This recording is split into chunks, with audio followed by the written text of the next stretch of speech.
This is Franchisee Lifestyle.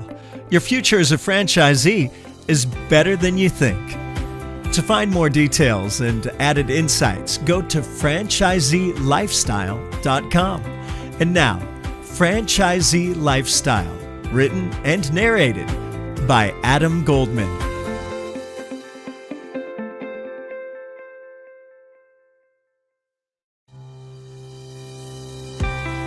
Hi, my name is Adam Goldman, and I'm so excited to be chatting with you today about a topic that I love and that's dear to my heart. That topic is franchising. Let's dig in. Entrepreneurship has been the backbone of the American economy since we separated from Britain in 1776. Every successful company and brand at its core has been founded by an entrepreneur. Think Henry Ford and the Model T. Someone saw an opportunity and went after it. It sounds great, doesn't it? The American dream, owning your own successful business. It's built into our DNA. We're taught from a very young age to go out on our own and forge our own future as opposed to making someone else rich. The problem is that most businesses don't succeed. Close to 9 out of every 10 companies will fail. What if there was a way to leverage the hard work that others have done and still come out on top? Franchise opportunities allow someone to cherry pick the best ideas in another city and bring it to their home city. The top reason that non-franchise founders say that their companies fail is, quote, lack of market need for their product. Some of the most innovative ideas fall flat because the marketplace just doesn't want or need what they are selling. Buying into a franchise opportunity removes that risk since the concept, product, or service has proven itself in the marketplace. It has already proven to be profitable, viable, and replicable. Think of the Colonel's special recipe. Every KFC franchise gets to share in the proven success of that product. Many entrepreneurs can run a successful business, but they lack the ability or experience to launch and design a successful, scalable business. Imagine if you were an NFL coach and you had access to Bill Belichick's playbook from the New England Patriots. Now, football is a competitive sport, but in franchising, you share the game plan and you share the success. These replicable models allow franchise owners to get up to speed faster. It allows them to spend more time on the business than they would otherwise be able to do if they own their own business without a playbook. As a bonus, when you join a franchise, you are not alone. You tap into a network of other franchisees, learning and leveraging from the efforts of others growing their business like you.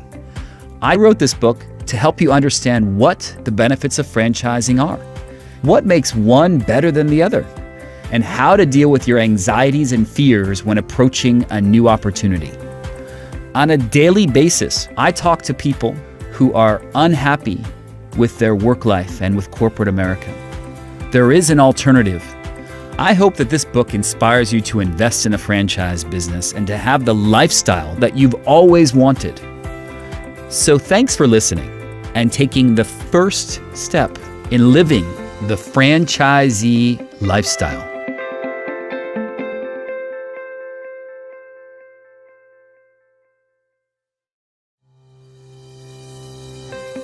Chapter 1.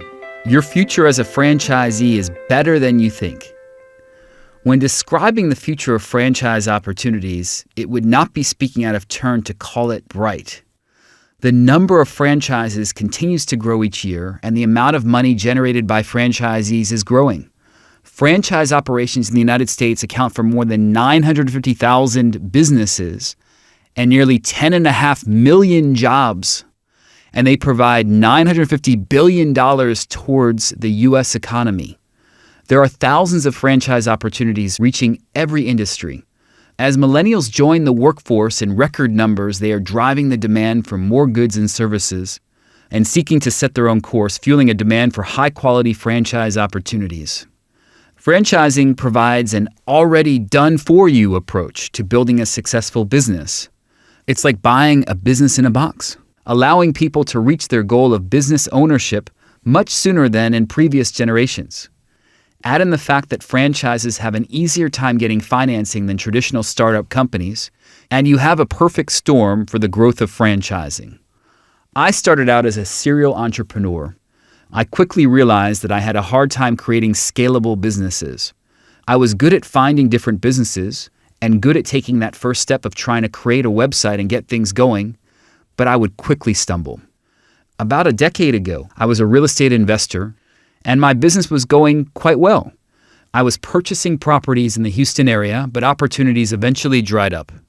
I was looking for my next business venture without finding anything that fit the bill. I went to a FranChoice consultant, not sure that franchising was the right thing for me. I was tire kicking and exploring my options. I didn't know much about franchising at the time. I thought it essentially was McDonald's and French fries. After meeting with me and determining my strengths and weaknesses, the consultant suggested 3 franchises for me to consider. Out of the 3, I eventually realized that I had access to a very interesting fit: a cleaning business master franchise. I hadn't even known that there was such a term as master franchisor, meaning you can buy the rights to a specific region and then sell franchises in that region. When I started the business, I didn't know anything about office cleaning or hiring employees in the United States. It was so helpful to have 60 other fellow master franchisors to call, plus a head office, because even in office cleaning, things change. It's no longer the same business that it was in 2010. Fundamentals like lead generation changed markedly over time. During my time with the company, I witnessed firsthand the power of entrepreneurship and the power of franchising. I worked with franchisees who were able to put kids in college because they owned a cleaning franchise. I remember one franchisee that had a University of Texas bumper sticker on the back of his truck. And he said, "Adam, thank you so much, because I wouldn't have been able to put my child through college if it wasn't for your help." It was also rewarding to see my employees grow and thrive in their roles. Similarly, as a franchise consultant, I've had the pleasure of working with candidates who have been able to change the course of their lives by investing in different concepts. Not everyone in franchising succeeds, but statistics show that upwards of 90% are still in their business within 5 years. This success rate is much higher than for companies outside the franchising industry. Franchising has never been more interesting than it is now. It used to be that if you wanted to buy a franchise, you pretty much had to buy a McDonald's or some other fast food restaurant. That's not the case anymore. There are currently close to 4,000 franchise brands in the United States. Whatever kind of franchise you want, you can find it. If you want to open a concrete floor design company, you can find that. If you want to own a boutique fitness franchise, you can find that too. Recently at a franchise expo, I was blown away at some of the concepts, and I was shocked at how many franchising opportunities are still unknown. With so many different options, I like to categorize franchises by dividing them into 2 big buckets. The first bucket is an owner-operator bucket, and the second bucket is a semi-absentee bucket. So when I talk about owner-operator, what I mean is that you're more or less buying a job. We're not necessarily talking about 9 to 5 from Monday to Friday, but we're talking about a situation where you really can't have another job. So the analogy for this would be, if you own a Chick-fil-A restaurant, then you are the one that is responsible for the restaurant. So if your employee doesn't show up that's supposed to close the restaurant that night, you're on. If the AC doesn't work, you're also on. That's your responsibility. You're basically buying a job. The second model is a semi-absentee model. This is great for people that are looking for an exit from corporate America, but aren't necessarily ready to leave their job. And a lot of these concepts are manager-run, and you're not necessarily needed to be there during the day. You have a manager, and you're managing that manager. So you're not necessarily needed there from 9 to 5 day to day, and you can keep your job. An analogy for this is if you bought a boutique fitness franchise, you wouldn't need to be there during the day. Or if you bought a franchised hair salon, you wouldn't be needed during the day either. You would have a manager that would be running it. How many managers do you see at franchised hair salons? In fact, you can manage a franchise in as little as 5 or 10 hours a week. The many varieties of franchises cater to consumers' diversified tastes and interests. For example, we're finding in the field of fitness that the big box gyms are really no longer relevant. What's very popular now are boutique fitness concepts that only require about 1,500 square feet worth of space. No longer do large, one-size-fits-all gyms dominate. Instead, people who would have worked out at a big gym maybe 5 or 10 years ago are now deciding that one day they're going to do a spin class, and on the next day they're going to attend a kickboxing class. In major cities, we're finding out that the idea of a gym pass is very popular, where you can sign up for different classes and have variety each week. And that's opened the market for boutique fitness opportunities. One of my favorite concepts in boutique fitness is Orange Theory. They're so successful that the location near my house, which has a break-even of 200 members, has over 1,000 members there. They're actually having to turn some customers away right now, and that's a good problem to have. My role is to help prospective franchise owners cut through the noise of franchising and find the perfect fit. I was talking to a prospect who was a professional football player in the NFL, and he said to me, "Look, Adam, I trust you because I know football very well, but I don't know franchising. Football is my expertise, but franchising is yours. As a franchise coach and consultant, my expertise is finding the perfect fit for your expertise." One of the benefits to franchising is that established businesses offer their support and systems. A famous book called The E-Myth by Michael Berger discusses the importance of systems and branding in businesses. Franchising provides easy access to these two ingredients for success. Having a national brand can be very powerful for a new business. I have a weight loss concept that is sponsored by a well-known and respected national medical group. The backing of a prestigious group helps you to succeed in an otherwise risky business and to bring together proven processes and systems with a brand name. Another benefit of owning a franchise is that you can bounce questions and ideas off other franchisees.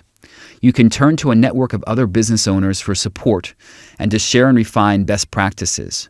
For example, I'm sure you've heard of the Egg McMuffin at McDonald's. That concept came from a McDonald's franchisee who woke up one morning and said, "Hey, wait a second. This is a great sandwich, and we are having great success with it." McDonald's loved the idea, and they decided to roll it out to all their franchisees. The same thing happened with the McDonald's soft-serve ice cream. We have numerous examples of franchise brands where one franchisee had an amazing idea and all the other franchisees were able to benefit from it. Owning a franchise can bring freedom to people's lives way beyond what they were expecting. If you're in a franchise system with strong processes and it grows to be successful enough that you can hire a manager to run it for you, then all of a sudden your own time can free up immensely. I eventually was able to spend just 5 to 10 hours a week on the cleaning business.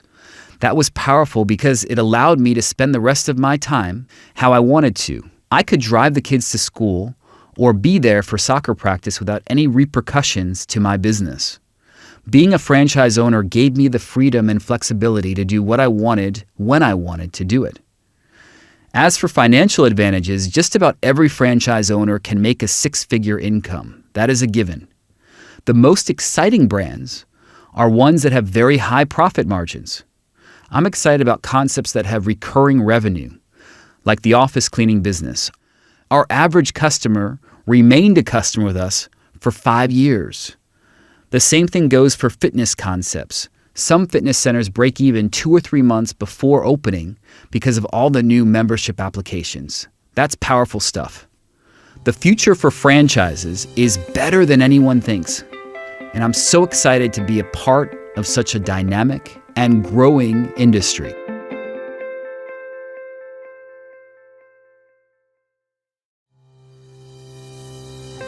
Chapter 2, Franchisee Lifestyle. I'm going to share personal stories from several owners of various franchises. What a difference the franchises have made in their lives. Meet Jim, the owner of a non-medical home care agency. He's owned it for about 3.5 years. Before buying the franchise, he was in the energy business for over 30 years. Various companies that he worked for were bought and sold several times, and he decided that it was time for him to do something different. He did a lot of searching, connected with the franchise consultant, and shared with her his goals. His dream was to own his own business, but he also wanted that business to be something that allowed him to give back to the community.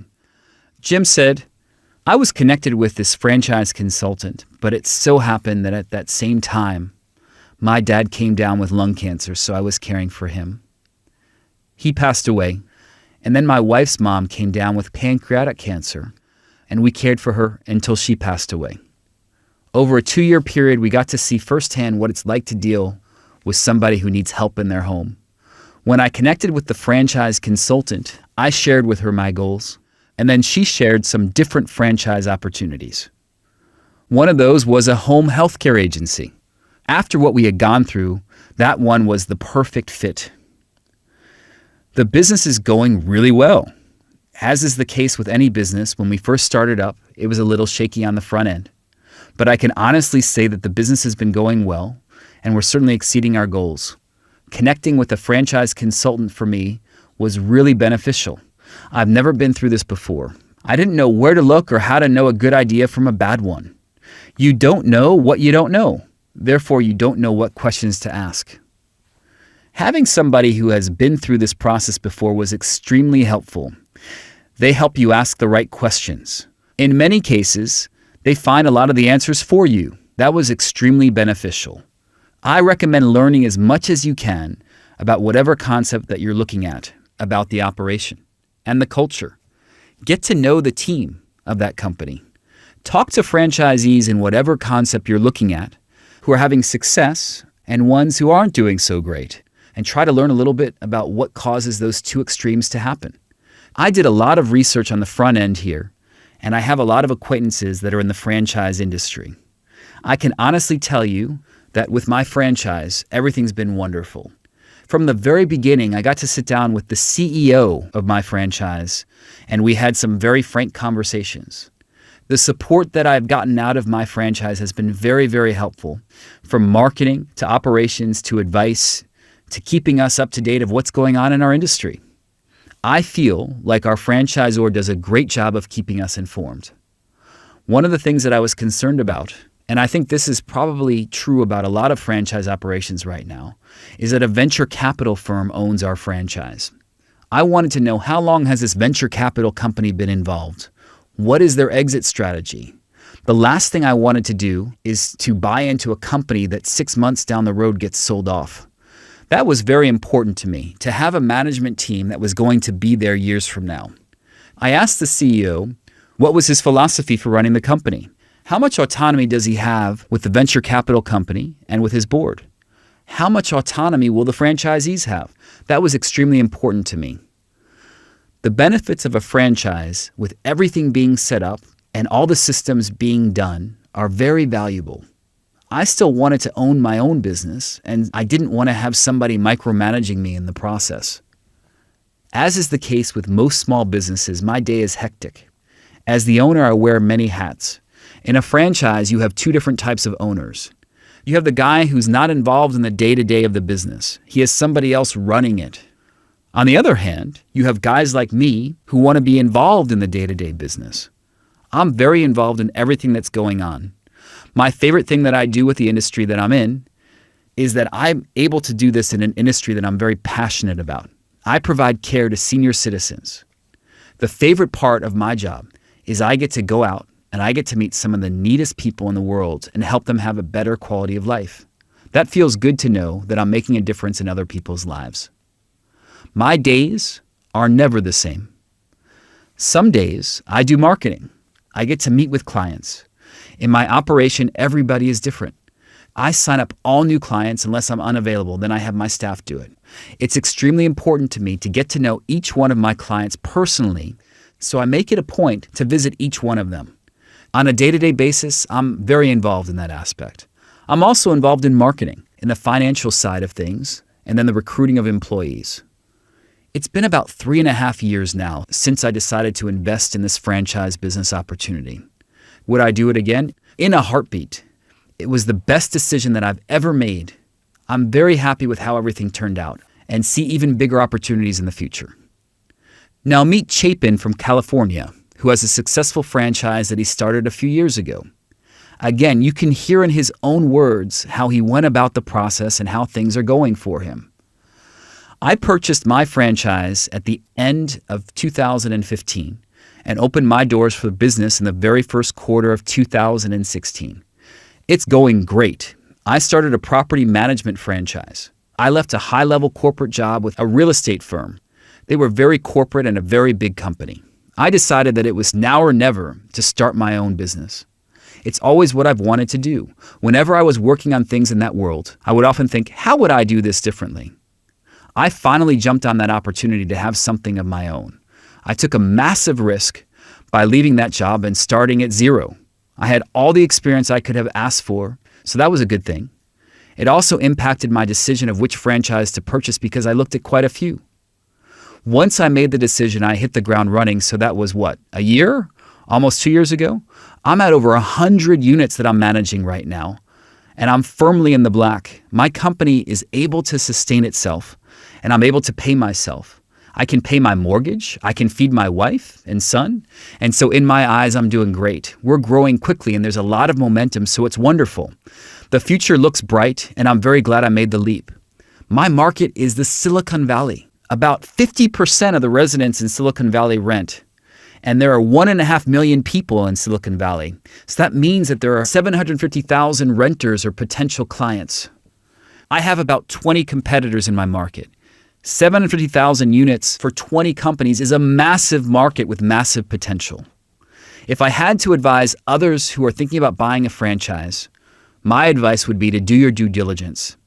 Do your planning and budgeting like a big corporation. I applied all of that as if I was buying a $300 million apartment building. It took me a few months to buy my first property because I checked everything. I looked into what utilities cost, the projected growth curve of utilities, of rents, everything that was going to impact either my income or my expenses. I made sure that those numbers were right. I put those numbers into a spreadsheet, and I made sure it was going to work in a way that I needed it to work. The process was intended to be very honest with myself, versus saying, oh, I'm going to make this work. I wanted to know if it was going to work, so I spent a lot of time doing that, and that's what I would recommend to anyone doing this. I recommend that they put a tremendous effort on the front end to make sure that the business works for you in your market. Not everything has worked out the way that I've expected, but because I've stuck to my plan, my results are very close to my goals, and I look at my plan all the time. It's my roadmap. My number one piece of advice to potential franchisees is if you're planning on investing, you need to make sure that you're going all in. You've got to have crazy energy and crazy motivation.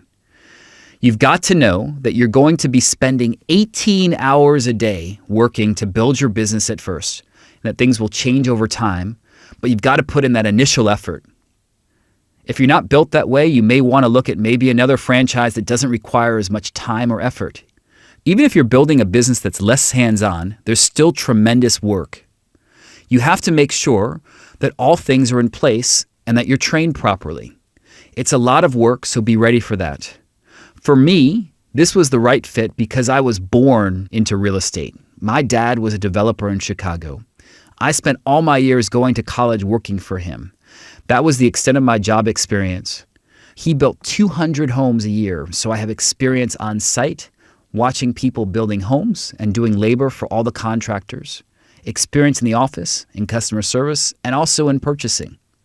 I learned a lot. I didn't know how much I picked up until I was an adult, but I picked up a lot, so it was kind of in my blood. I ended up in property management. I don't think any 12-year-old who's out there with his friend who wants to be a fireman says, yeah, I want to be a property manager. That just doesn't happen. People end up in property management by mistake. But what they find is that they're good at it, and they have the natural ability to do it well. And then it becomes fun when you do something well. The exciting thing about property management is that you wear a lot of hats. You have to be an expert in multiple fields. It's very challenging, but when you do it well, it's very rewarding. You see you're impacting lives every day, both on the client side and on the tenant side. That's what I like about property management. My real passion is building the business from the ground up, being an entrepreneur. I love planning stuff, having a vision and working to help it to grow, and then facing every challenge that comes along the way.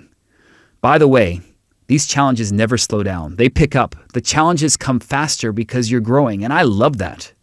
The CEO of our franchise is very much like me. We talk a lot. We bounce ideas off of each other a lot. That's very fun for me. That's what I like about this particular franchise that I've chosen. I looked carefully at leadership because coming out of corporate America, I saw flaws in people talking as opposed to doing. I saw failed leadership. I saw people who were not willing to take risks. It was very, very important for me that the franchise that I chose had the leadership and people that I could relate to and talk to.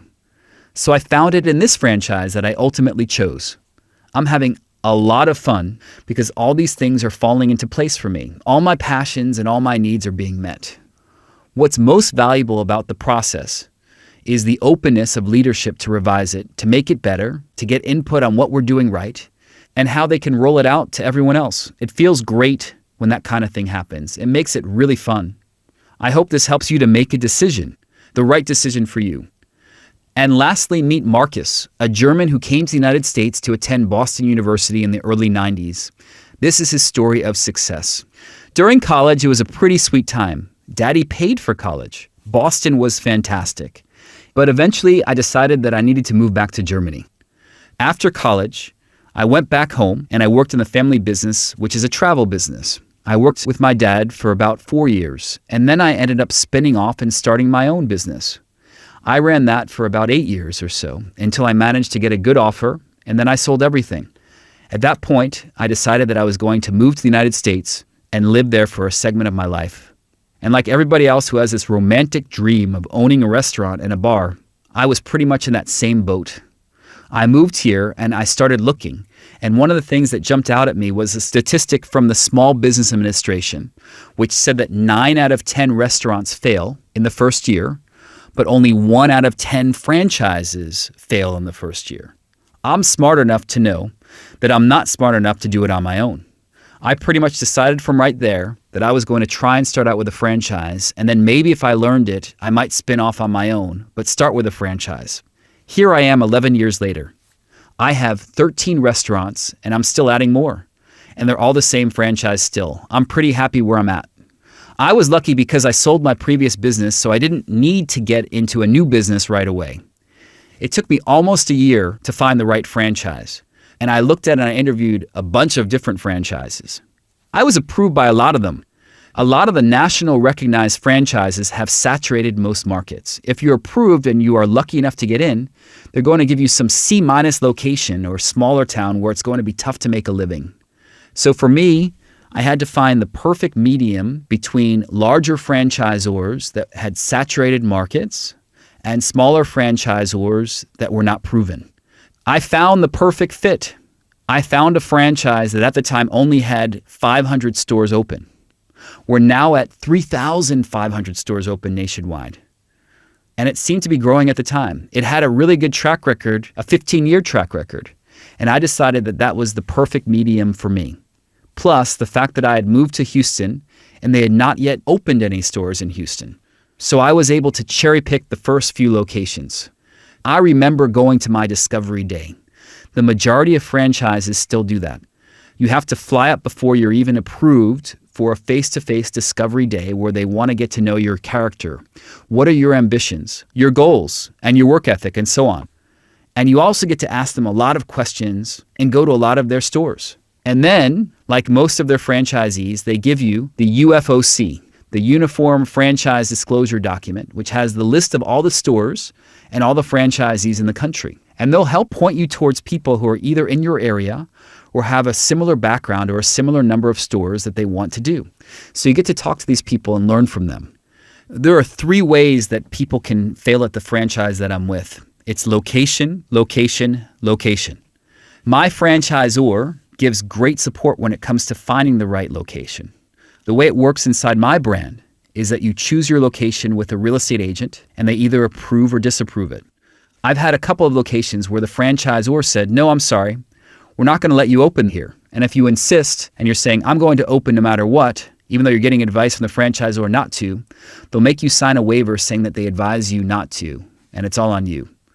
I would say that the locations that are not doing well in Houston, and I would say that's the vast minority, The reason why they're not doing so well is because they have bad operators.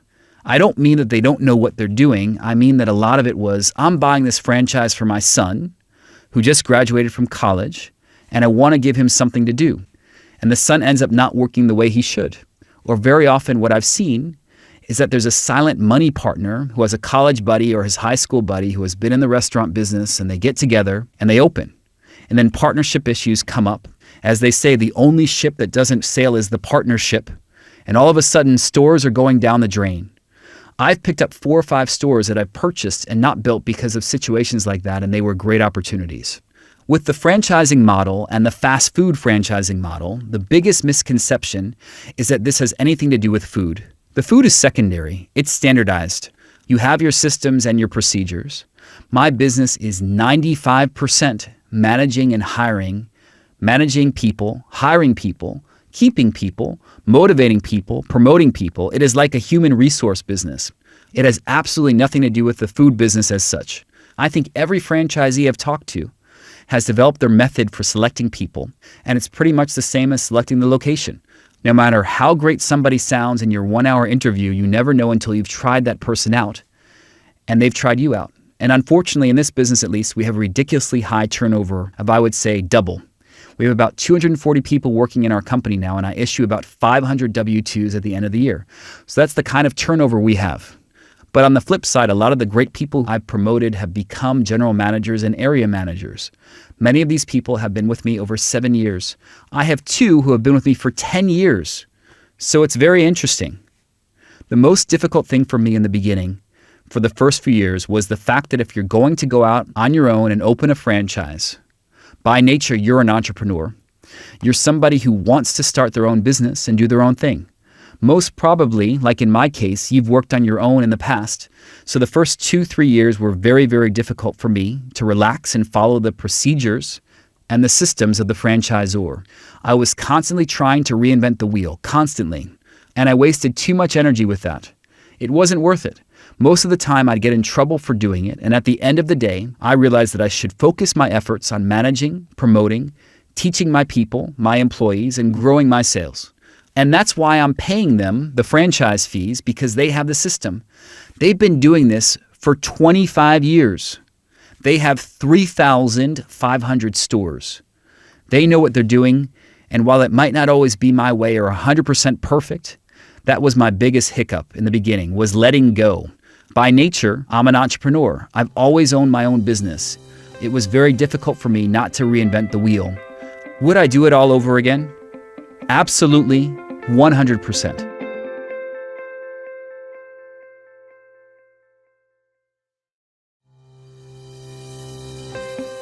Chapter 3: Franchise Deal Killers. It may seem strange to include a list of reasons why some deals don't go through, or what I call franchise deal killers. I wanted to discuss them so you can better prepare for your journey. One thing that can get in the way of a deal going through is that spouses aren't always aligned on franchises. I'll see that one spouse is all in and the other one is not. Often it comes down to one being more risk averse than the other one. It's important, if you're interested in franchising, to involve your spouse early on in the process. Often one spouse will do extensive research and then pick the perfect franchise for them. And then all of a sudden, they go to their spouse with the idea, and the spouse is like, I'm not that interested in this. And they're just not feeling it. It's important to include your spouse in the selection process so that it's a decision that you come to together versus you trying to convince them that this is the right opportunity. Another franchise deal killer can be fear and anxiety. It's a natural part of the process. When you get closer to purchasing a franchise, your nerves may go into overdrive. After I paid my franchise fee, I panicked. I remember vividly the night that I actually purchased my office cleaning master franchise, where I had a lot of money in my account before, and then I looked in the morning and then there was no money left. That was a wake-up call for me. And I said to myself, oh no, there's no turning back on this. This money is not going to be refunded. You have to succeed at this or else.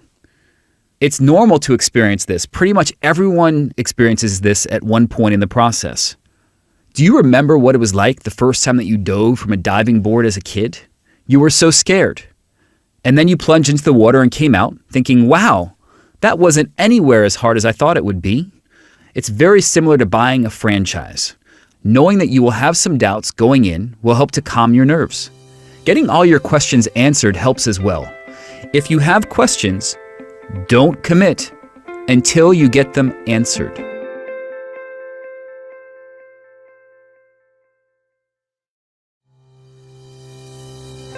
Chapter 4. The franchise buying process. Before you start the buying process, you want to stop and make sure that this is what you want to do. I understand that in life that there's really no such thing as the perfect time to do something. But is this the right time for you?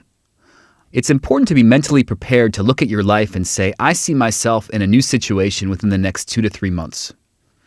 The first step in the process is getting on board with whether or not this is the right time for a new opportunity. The second step is to do your homework. Read Entrepreneur Magazine and look closely at the top 500 franchise brands. Ask yourself, could I see myself doing this? Does this play to my strengths or not? I'm a big believer in self-reflection and taking different tests about yourself, like a Colby test, to figure out your unique abilities and then figuring opportunities that match your natural skill sets. Ask your friends, what do you think is my unique ability? Use that feedback in your investigations. Also, make sure that you get professional advice. Smart investors use financial advisors. When you're sick, you go to a doctor. If you're looking to invest in a franchise, it's at your peril if you're not using someone who has a good view of what's going on in the marketplace. Franchising is like shopping in a cereal aisle. There are 4,000 different options, and when you have too many options, you kind of get flustered with so many opportunities, and it's really hard to choose the right one. The franchise market is evolving all the time. Every few months, the inventory and landscape changes. If you don't have someone who's an expert in franchising, then you could be investigating blindly. That's a big risk. This is a huge investment, and you've got to make sure that you have the right people on your side. Also, it's important to put your best foot forward when talking to different brands. The top franchisors sell out fast. You sometimes have to move fast. I worked with one brand that sold out 80% of the country within 2 months because it was such a great opportunity. So if you're the kind of person who decides not to show up for scheduled calls or to be unprofessional, they might say, sorry, I've got someone else in your market. You might seem like a great candidate on paper, but I'm not going to engage with you. Once you find an interesting franchise fit, the franchisor may have you fill out a questionnaire. Some brands send iPads to you in the mail with all the information about them. That's the way of saying, hey, we're serious about you and the opportunity, so let's talk about this. At this stage, however, they're going to give you general information. The Federal Trade Commission, or the FTC, requires franchisors to give you a book called a Franchise Disclosure Document, or an FDD. This next step in this process is to sign this FDD. Franchising is one of the most regulated industries in the country. And that's a good thing from a potential franchisee perspective because it means that everything is legit. There are no surprises. No one is going to take your money and run away. The FDD gives you everything you could possibly want to know about a certain franchise. It gives you the names of the directors, the name of every person who is a franchisee in the system, an audited financial statement, the costs and fees that you will be subject to under the agreement, all obligations of either party to the other during the term of the agreement and thereafter, or any relevant litigation history of the company and its officers. Look, I'm never going to tell you to invest in a specific brand, but if I see that a specific brand has a lot of litigation history, I might tell you to run. Also in the FDD are any business failures, ownership transfers, franchise agreement terminations, or other potentially adverse information related to the success rate of the existing units in the system, and a copy of the franchise agreement that you would have to sign with the franchisor. It's all right there in writing. Nothing can be withheld. Also inside the FDD, some franchisors will give you an Item 19, which is a franchise earnings claim. It's not necessarily a bad thing if you don't see an Item 19 inside the FDD because it could mean that the franchisor is under-promising and over-delivering. If you see an Item 19 inside, it could potentially be a bad sign. Some franchisors only represent the top 25% of their franchisees, so the other 75% might not be doing so well. So now you've read the disclosure document and things look promising. This is where the real work begins. You need to do your homework and find out everything you can about the franchise. When you're talking to a franchisor, realize that that person wants to sell you a franchise. It is not an unbiased party. I encourage you to speak with franchisees in the system and hear not only what they have to say, but how they say it. Are they being forthcoming? You'll get a much better sense of what's going on inside of the system when you talk to someone who is walking the walk. It's important to ask, how do I fail at this business? The franchisee may respond, the way you fail at this business is if you're too shy and you never get out there. If you're an amazing salesperson, then you can feel more confident that the business plays to your strengths. It's critical to do your due diligence, do your homework, and ask questions of franchisees. I advise prospective franchisees to not necessarily get put off if people don't return their calls. That could be a good sign that franchisees are busy out there selling and that business is going well. If a franchisee says something like, hey, it's not going well, maybe they're an outlier or they haven't done one thing well. Get the opinion of 5 or 6 people. When I was investigating the cleaning business, I asked people specifically which franchisee was having a tougher time than others. They identified one person who said, look, I came from an executive IT background and I'm working hard and it's not enjoyable for me right now. Not everyone is a perfect fit for the opportunity that they've signed up for. You need to figure out if the system is flawed or if there's a misalignment with that individual's strengths. When you're talking to franchisees, remember that you're buying 2 things. You're buying a system and a brand. You can know about the brand, but the system is critical. You need to make sure that the system is an actual system. These are some great questions to ask franchisees. How good is training from the franchisor? How good is their support to you? Is there a marketing program? Is the head office making marketing investments that you can see, and will that affect the franchise? Are they making a good investment in their franchisees? How good is the relationship between the franchisor and the franchisee? Does the franchisor bring specific purchasing power to the table that would allow you to acquire things at a lower rate than you would on your own? Are you getting value from the royalty fee that you're paying every month? Here's my other tip. You're more than welcome to ask franchisees about earnings, but I highly recommend only asking that question towards the end of your call. They might be put off if you start out your call with saying, hey, how much money are you making? But if you develop a rapport with them, they might be more open to disclosing their financial situation. Don't forget to review the system documents. As I mentioned before, you're buying both a system and a brand. Most likely, the franchisor won't give you a copy of its actual manual at this stage, but it can give you a table of contents. You can ask the franchisees point blank, how good is the manual? How good is the system here? If you're not getting a system, then you're not getting value for your royalty fee. The manual can show you step-by-step everything you need to do to be successful. It's essential, in my opinion, to make sure that you can see the manual before you sign the final agreement. Another crucial step in the process is to meet the franchisor. This is something called a discovery day. The franchising business is based upon relationships with people. Sure, there are agreements, but it's about how well or how much you trust the person that's the franchisor. I tell my candidates to only go on a discovery day if they're sold on the brand. The purpose of the discovery day is to see if there are any red flags or if there are any issues with the culture of the franchisor. When you meet the franchisor or the members of the management team, you get a sense of how good a fit the business opportunity will be. It's very important to have chemistry with the franchisor and management team. On Discovery Day, ask yourself, what are these people really like? Do I trust them? You should also check out what's going on at the head office to see if they're providing processes that are helpful for the franchisees. You get a lot of value, not necessarily from seeing presentations at Discovery Day, but from meeting the people. I tell my candidates also that you should expect a phone call 2 days after Discovery Day where the franchisor will say, are you in or not? At some point, you have to decide whether or not you want to move forward. It must be an educated decision. It's okay to say no, but it's important to do your homework and not let anxiety or fear get in the way. Can I see myself doing this in 3 years? What are my other opportunities? What's my best alternative? If this franchise aligns with what you're looking to do and it has the characteristics that you're looking for in a perfect business, then it's probably the right business for you. The top brands do not last very long, meaning that you might go to Discovery Day and be one of 3 groups in your city that's looking to buy that same territory. Maybe there's only 1 territory left. Do your homework and be prepared to move quickly.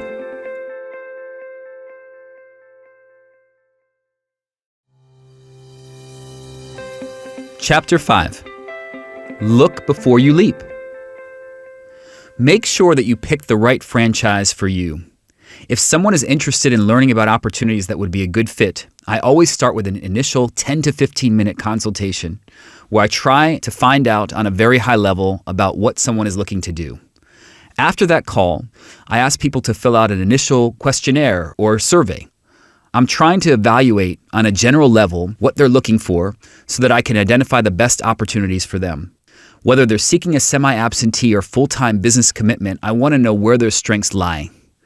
Then the candidate and I have a conversation that generally lasts between 1 to 1.5 hours. The purpose of this consultation is to dig deep and find out why people are considering investing in a franchise business. Why now? And what would the perfect business look like for them? Together, we're able to create an ideal model and say, these are the traits that we'd see in the perfect franchise fit if we took branding and even industry out of the equation. With almost 4,000 franchise brands out there, it's almost impossible to do effective research on all 4,000 on your own. I have a staff that's already done their due diligence and done the research for you. We immediately narrow that down to the top 5%. Finding a franchise doesn't have to be like finding a needle in a haystack. The next step in that process is that we meet again a week later. During that week, we've done our research and custom fit you to the top 3 of those 4,000 possibilities. So then I introduce you personally to those top 3 franchise brands. And that's when we start our franchise investigations together. Throughout your investigations, I'll be there as a resource and a guide. As a former franchisee, I will be there for you as a sounding board, and I'm here to answer any questions you might have throughout the investigation process. Some candidates want to talk to me for 30 or 45 minutes every week. Others say, hey, I'm not that interested in that much guidance. I feel like I've got it. I cater to my clients' needs and offer the level of support that they're seeking. I've seen people buy franchises within 3 to 4 weeks, but that's aggressive. I've had situations where people have taken 6 months to buy a franchise. It all depends on the person, how much research they do, and how much time they can dedicate to the process. If it's not the right timing now, I would recommend not looking because franchises are snatched up and the inventory changes. If you're interested in finding out more about franchising, my service is free. My phone number is 713-309-6776. And my email address is agoldman, Goldman, at FranchiseCoach.net. So let's find the right fit for you and your future.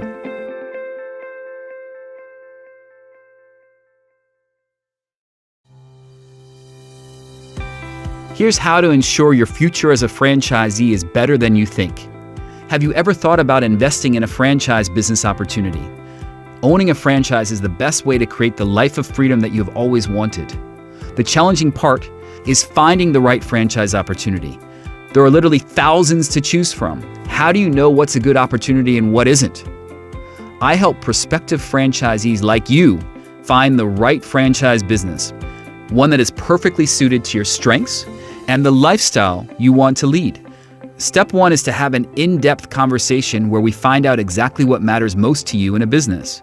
I want to introduce you to the right franchise. To do that, I need to know what success looks like for you. Step 2, together we create a model where we take brand out of the equation and we come up with the characteristics that matter most to you in investing in a franchise business.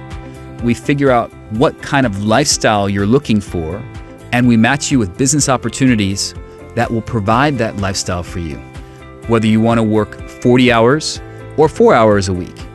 Step 3, I introduce you to the opportunities that are a perfect match for your strengths and unique abilities. This saves you time and money by preventing a wrong fit. Most people don't even know where to start when it comes to investigating franchise businesses.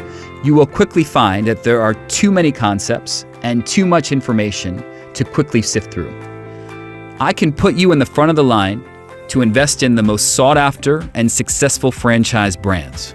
And I can get you started on the lifestyle that you've always wanted, taking the first step in living the franchisee lifestyle. contact me at agoldman, Goldman, at FranchiseCoach.net to get started.